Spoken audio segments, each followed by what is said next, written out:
నమస్తే, నేను doctor M Srinivas, emergency and critical care consultant and head of the department.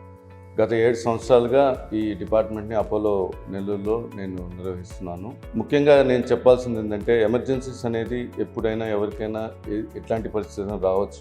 ఆ సమయం చాలా ఇంపార్టెంట్. ఆ సమయం లోపల మనము కరెక్ట్గా ట్రీట్మెంట్ ఇవ్వగలిగితే ప్రాణాన్ని కాపాడగలుగుతాం. ఎమర్జెన్సీస్కి వచ్చినప్పుడు ఫస్ట్ మా ఎమర్జెన్సీ ఫిజిషియన్స్ చూసి వాళ్ళ క్రిటికాలిటీని బట్టి ట్రీట్మెంట్ ఇచ్చి స్టెబిలైజ్ చేసినాక, పరీక్షలన్నీ చేసుకున్నాక ఆ కన్సర్న్డ్ డాక్టర్స్ని పిలిపించుకొని ట్రీట్మెంట్ మొదలుపెట్టి, ఆ తర్వాత సిక్గా ఉన్న పేషెంట్ని, క్రిటికల్గా ఉన్న పేషెంట్ని, క్లిష్టమైన పరిస్థితిలో ఉండే వాళ్ళని ఇమీడియట్గా ఐసీయూకి షిఫ్ట్ చేస్తాం. అక్కడ మా క్రిటికల్ కేర్ టీమ్ డాక్టర్స్ అందరూ క్వాలిఫైడ్.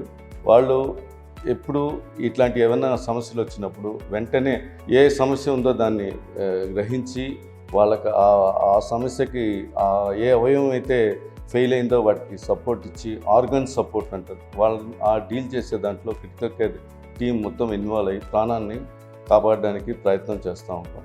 అండ్ మన దగ్గర ఉండే టీం బట్టి మనం చెప్పేదైతే చాలా వరకు చాలా డిఫికల్ట్ కేసెస్ని మనం హ్యాండిల్ చేస్తున్నాం ఇక్కడ నెల్లూరులో. ఎస్పెషలీ ఈ చెస్ట్ పెయిన్, హార్ట్ అటాక్ కేసులు, షాక్లో వచ్చినప్పుడు, స్ట్రోక్ పేషెంట్స్ మనము వితిన్ 4 అవర్స్ 3 to 4.5 అవర్స్ లోపల వచ్చినప్పుడు దానికి తగినట్టు మందులు ఇచ్చి, స్ట్రోక్లో క్లాట్ అయితే దానికి బ్లడ్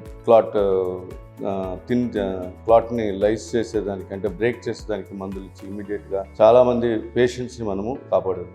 కొన్నిసార్లు యాక్సిడెంట్స్ వస్తుంటారు, కోమాలో వచ్చుంటారు, ఫిట్స్ వచ్చినప్పుడు, ఇలాంటి ఏ ఎమర్జెన్సీస్ అయినా 24/7 మా team emergency and critical care team టైమ్లీగా ఇంటర్వ్యూన్ అయ్యి ట్రీట్మెంట్ చేస్తున్నారు.